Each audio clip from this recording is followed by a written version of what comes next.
It's time for Lo-Fi Science Class with Mr. Hedgpeth of the Amoeba People. Greetings, everyone. A little coffee in the JPL mug. Perfect way to get prepared for today's science lesson. Welcome to the Lo-Fi Science Class with Mr. Hedgpeth of the Amoeba People. That would be me. I am the singer-guitarist of the Amoeba People. We are a science rock band, and we are from the planet Crouton, here on a mission to learn about the science of your world. While here on Earth, I do disguise myself as a classroom teacher in order to obtain more information about the science of your planet, and of course to send that information back to the overlords at planet Crouton. Today we have another song, and we have another important scientific figure. He was a student of the scientist that we talked about in the last video. We talked about Thales in the previous video, and as far as we know, science began with Thales. And he had a student named Anaximander. And here's a little lo-fi visual for you. He lived pretty much precisely the same time as Thales. He was a few years younger, but and therefore one of his students. And here's a little taste of the Anaximander song before we get into the science behind all of this.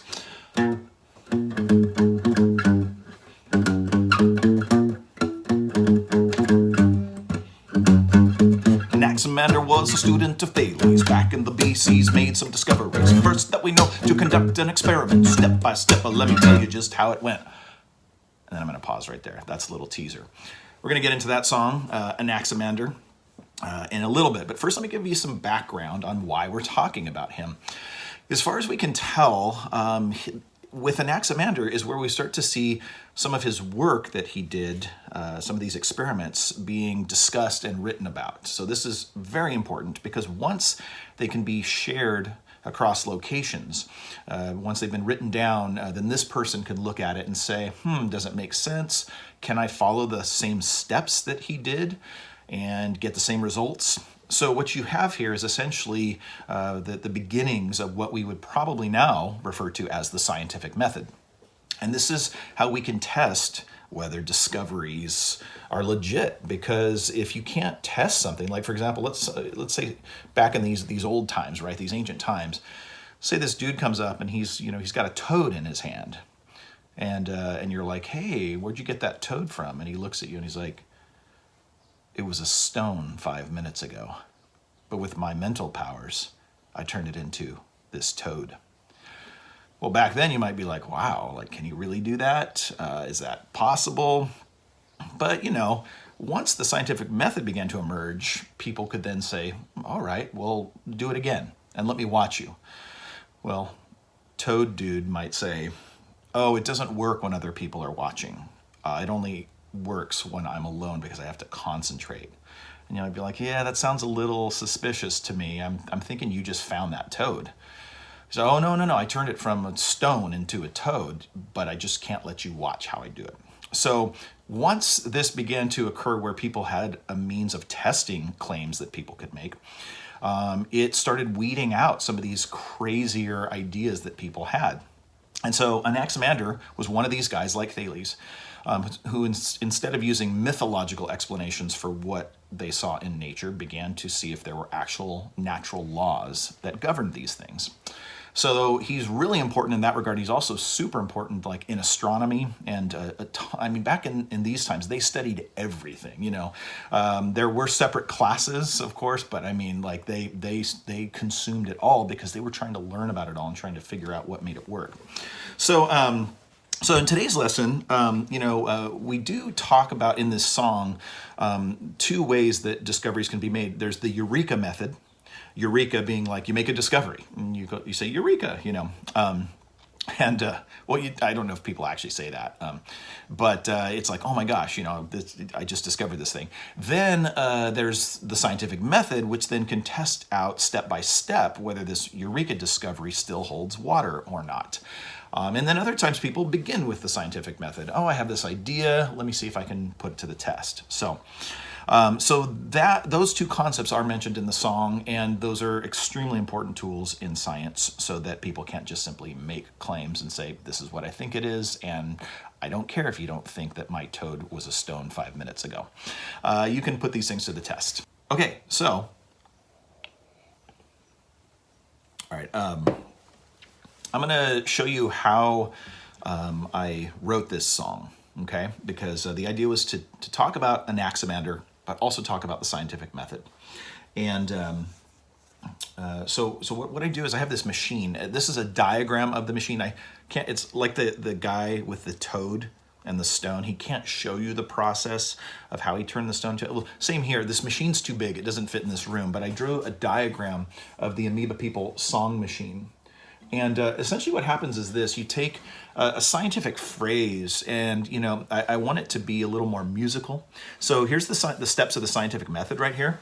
Ask a question, do background research, create a hypothesis, conduct an experiment, analyze the data and draw conclusions, and then, of course, communicate the results. Well, what you do is you put it into the Amoeba people song machine, one line at a time, and it goes through this complicated mechanism. And then it spits out a more rhythmic, musical type of line. So, for example, ask a question becomes ask a little question. You see that? Because that's more rhythmic. It's more of a beat to it, So then you got do background research. That becomes take a little gander. Also, that rhymes with Anaximander. A little secret of the little trade secret right there. Pulling behind the curtain here of the songwriting process. Then number 3, create a hypothesis, form a hypothesis. Sometimes just certain words sound better when they're sung. So you get the idea.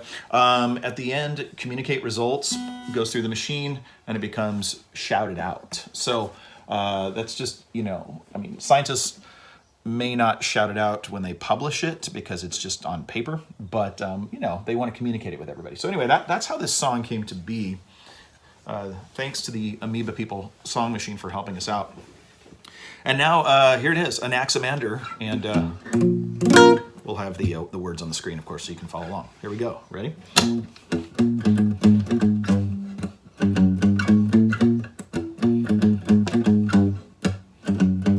Anaximander was a student of Thales back in the BCs, made some discoveries. First that we know to conduct an experiment, step by step. Let me tell you just how it went. Anaximander, ask a little question, take a little gander, form a hypothesis, test it out, analyze the data and shout it out. Hey, ooh, ooh. Hey, ooh, ooh. So when we get to that spot in the chorus, we go, we sound all like Anaximander, but when we say hey, we go, hey. Just be aware of that, okay? Just give a little, little soul right there. Okay, second verse. Sometimes discoveries happen unexpected. Someone says, Eureka, a new idea's collected. Other times you really gotta sit down and test it. And that, my friends, is why it's called the scientific method. Anaximander, ask a little question, take a little gander, form a hypothesis, test it out, analyze the data and shout it out. Anaximander, ask a little question, take a little gander, form a hypothesis, test it out, analyze the data and shout it out. Hey, ooh, ooh. Hey, ooh, ooh. All right, you think you got it?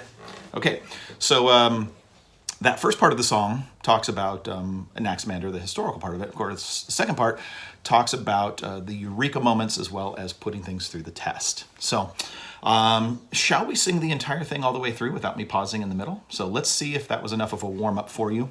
And we're going to go with the entire thing straight through. Let's see if we can do it, okay? Words will be on the screen. So get your parents out there to join in, okay? Maybe you'll have some grandpas and grandmas rapping along too. Let's find out, huh? So.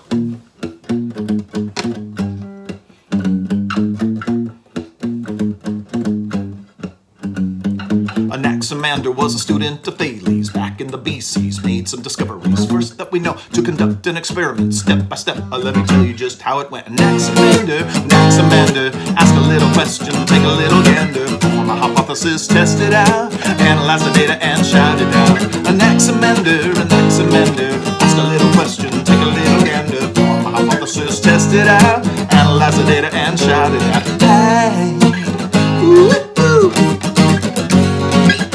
Hey, ooh, ooh. Sometimes discoveries happen unexpected. Someone says eureka, new ideas collected. Other times you really gotta sit down and test it. That, my friends, is why it's called the scientific method. Anaximander, Anaximander. Ask a little question, take a little gander. For my hypothesis, test it out. Analyze the data and shout it out. Anaximander, Anaximander. Ask a little question, take a little gander. For my hypothesis, test it out. Analyze the data and shout it out. Hey, ooh, ooh.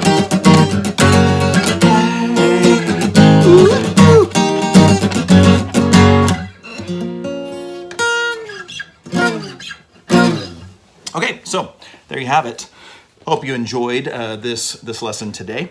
And I'm going to also recommend a video by They Might Be Giants called Put It to the Test. So since you're probably already on YouTube, when you're done watching this one, watch that video because it talks about why scientists put things through rigorous tests. Because if you have an idea, odds are it can be tested. And if you can test it, then you can see whether it's a valid idea. And that's really the essence of what Anaximander was doing all those years ago, even learning from his master Thales, who was trying to communicate to people, hey, there are laws to nature, and we can figure them out. So, hope you've enjoyed this lesson of the Lo-Fi Science class with Mr. Hedgpeth of the Amoeba people. And hang in there, everybody. Hope you're enjoying your time indoors as much as you possibly can, and hopefully learning some science too. So stay safe, stay healthy, and until next time, onward!